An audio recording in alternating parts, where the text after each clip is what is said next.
జనక మహారాజు సీతమ్మని కన్యాదానం చేస్తూ ఈ విధంగా అంటాడనమాట. ఇయం సీత మమ సుత సహధర్మ చరిత ప్రాదిచ్చైవ భద్రంతే పానిం గృహనిస్వపాని పతివ్రత మహాభాగ ధ్యాయేవ అనుగత సదా ఇత్తిత్వ అని చెప్పేసి అంటాడనమాట. అంటే ఇయం ఈమె అంటే మనము ఒక మనసుతో కానీ మాటతో కానీ చెప్పలేని ఒక పరాశక్తిని, పరదేవతను, అలాంటి ఈ పరదేవత అయిన స్త్రీ ఈమె సీత నాగేటి చాలుకు దొరికినందువల్ల ఈమె సీత అయ్యింది. ఈ సీత నా సుత అంటే నా పుత్రిక సహధర్మ చరిత, నీకు ధర్మంలో సహాయపడుతుంది, నీ ధర్మానికి సహాయపడుతుంది. ప్రాదిచ్చైవ భద్రంతే, నీకు ఈమెని నువ్వు స్వీకరించడం వల్ల నీకు భద్రం కలుగుతుంది.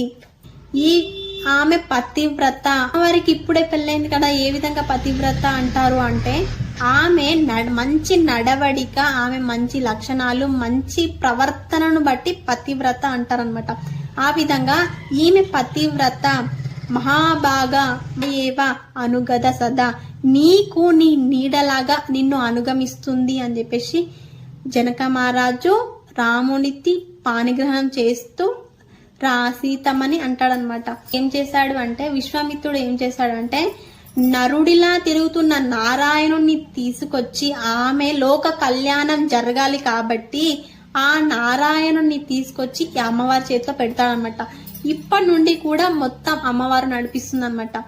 ఏ విధంగా నడిపిస్తుంది అంటే, ఇప్పుడు ఉన్నాడు కదా రాముడు, అంతటి అందగాడు ఆనందకారుడు పక్కన ఉండగా ఆమెకి మాయ లేడు.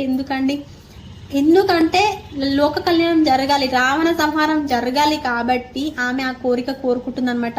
కోరుకొని ఆమె ముందు లంకకు వెళ్ళి రాముడు రావడానికి మార్గాన్ని సులభం చేస్తుందన్నమాట.